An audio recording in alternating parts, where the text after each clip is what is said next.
Hello, this is Ron Paul with your weekly update for April 23rd. Earlier this year, strong public opposition led by several prominent websites forced congressional leaders to cancel votes on two bills known in Washington as SOPA and PIPA.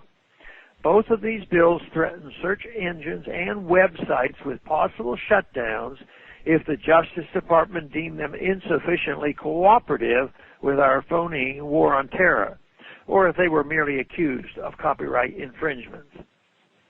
Fortunately, the American public flooded Capitol Hill with phone calls, and congressional leaders dropped both bills. But we should never underestimate the federal government's insatiable desire to control the Internet. Statists of all parties, persuasions, and nationalities hate freedom, unbridled flow of information, ideas, and goods via the Internet. They resent the notion that ordinary people can communicate and trade across the world without government filters or approvals. So they continually seek to impose controls, always under the guise of fighting terrorism or protecting intellectual property rights. The latest assault on Internet freedom is called the Cyber Intelligence Sharing and Protection Act, or Cispa, which may be considered by Congress this week. Cispa is essentially an Internet monitoring bill that permits both the federal government and private companies to view your private online communications with no judicial oversight, provided, of course, that they do so in the name of cybersecurity. The bill is very broadly written and allows the Department of Homeland Security to obtain large swaths of personal information contained in your emails or other online communications. It also allows emails and private information found online to be used for purposes far beyond any reasonable definition of fighting cyberterrorism.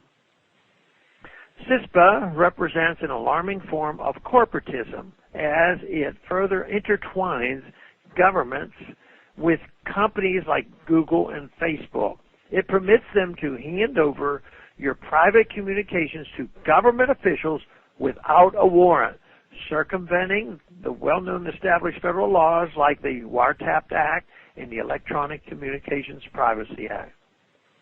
It also grants them broad immunity from lawsuits for doing so, leaving you without recourse for invasion of privacy.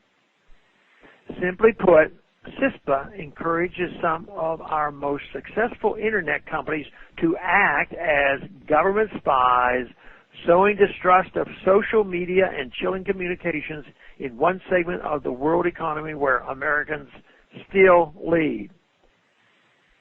Proponents of Cispa may or may not be well-intentioned, but they unquestionably are leading us toward a national security state rather than a free constitutional republic. Imagine having government-approved employees embedded at Facebook, complete with federal security clearances, serving as conduits for secret information about their American customers.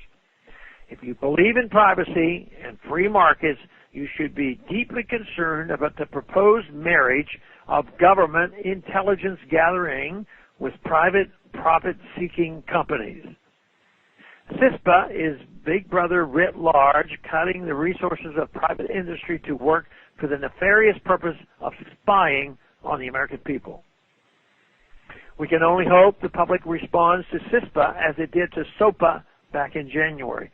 I urge you to learn more about the bill by reading a synopsis provided by the Electronic Frontier Foundation on their website at EFF.org. I also urge you to call your federal senators and representatives and urge them to oppose Cispa and similar bills that attack Internet freedom. Thank you for calling this update. A new update is placed on this number, 888-322-1414 every Monday. The written text can be found on my website, www.house.gov/Paul, under the heading Text to Straight Talk. Thanks for calling.